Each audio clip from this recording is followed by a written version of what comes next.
바우등호 현주 기자, 세상뉴스 1번지 시사, 세상소리 뉴스 등호 보이스 오브 월드, 윤석열 대통령 40년 친구로 알려진 석동현 민주평통 사무처장에 대한 야권 공세가 가열되고 있다. 8일 국회 외통위 야당 의원들이 그의 파면을 촉구하고 나서서다.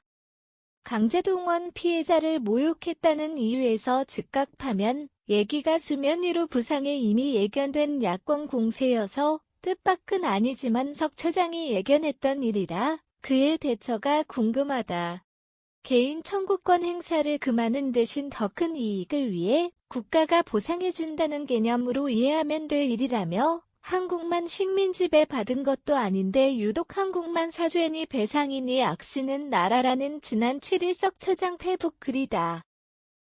윤 대통령의 일제 강제징용 피해배상 해법에 대해 찬반 문제를 떠나 마침표. 국제법에 맞는 마침표. 얼마나 의젓하고 당당한 해법인가라는 이채로운 평가가 이날 도마 위에 올랐다.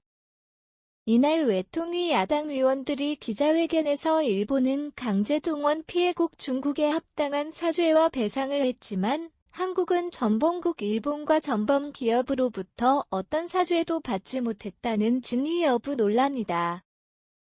1998년 김대중 오부치 공동선언 등 일본 천황이나 총리가 여러 번 사죄했음에도 요구하고 또 요구하고 100년 지나서도 바짓가랑이 잡아당기면서 악쓸 것인가라는 석 처장 발언이 허위라는 얘기다. 이외 노무현 정부 시절 민관 공동위원회가 청구권 협정엔 정치적 차원 보상은 포함되었지만 개인 배상 청구권은 소멸되지 않았다고 판단했다는 이유로 야당 의원들이 석 처장 개인 청구권 발언을 허위로 문제 삼았다. 한일 양국 청구권 협정으로 인해 개인 청구권은 더 이상 행사될 수 없다는 결론을 내린 노무현 전 대통령을 석 처장이 죄론했던 터다.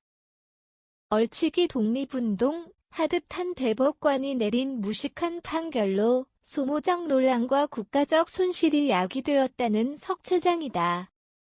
이로 노무현 대통령 명예훼손에다 당시 대법관 판결을 비하했고 또한 석 처장이 강제동원 피해자를 악을 쓰는 사람들로 모욕했다는 야당 의원들 주장이다. 이를 모를 리 없는 석 처장이다. 그는 새로운 한일 관계와 세계를 주름잡을 대한민국 미래 세대를 위한 길이란 의미로 윤 대통령 결단에 찬사를 보냈다. 이어 야당 의원들이 윤 대통령을 걸고 넘어졌다. 그를 사무처장으로 임명해서다. 최악인사 참사 악평에다 꼭두각시 전위대 양성수 좌파 인사폭행 권변단체 등을 동원해 석 처장을 몰아세웠다. 이런 공세를 예상했을 석 처장과 야당 의원들 논란은 단지 이들 문제가 아니라는 데 있다. 친일 반일 프레임에 매몰되는 국론 분열이 더 심각하다.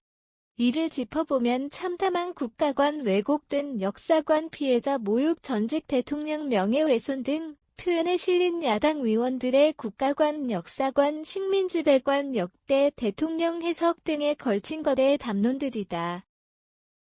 석 처장에 대해 파면 등 합당한 인사 조치가 없다면 대통령 역시 같은 역사 인식과 국가관이란 야당 의원들 공세 자체가 친일 반일 논란으로 사회적 분열이 극심했던 역대 정부 모습 그대로다. 역대 정부를 폭탄 처리반으로 비유했던 정진석 위원장이다. 폭탄인 강제징용 문제를 윤 대통령이 해결했다는 평가다. 노무현 정부가 채택한 방안이 결실을 맺었다는 주호영 원내대표 평가도 야당 의원들과 사뭇 다르다. 국가의 대리 보상은 싫고 상대국으로부터 기어이 보상을 받아야겠다는 개인 피해 감정은 이해한다 쳐도 이를 설득하지 못해 국제분쟁으로 끌고 가는 국가 방침은 하지약책으로 규정했던 석 처장이다. 이제 좀 그만하자. 며 일제 식민지배 독립운동하듯 좌파들의 비참한 인식 탈피하자는 석 처장의 정면 돌파로 불거진 뜨거운 감자 식민지배 역사이제 방법을 찾아야 할 때인 점은 분명하다. 언제까지 과거의 발목을 잡혀 있을 수는 없다는 윤 대통령 판단이 동북아 정치 지형은 물론 국제사회 역학 구도에 역사적으로 어떻게 작용할까? 그가 하기 나름인 점은 분명하다. 현주 기자 사코파워 @아웃룩, 캄루지바우.com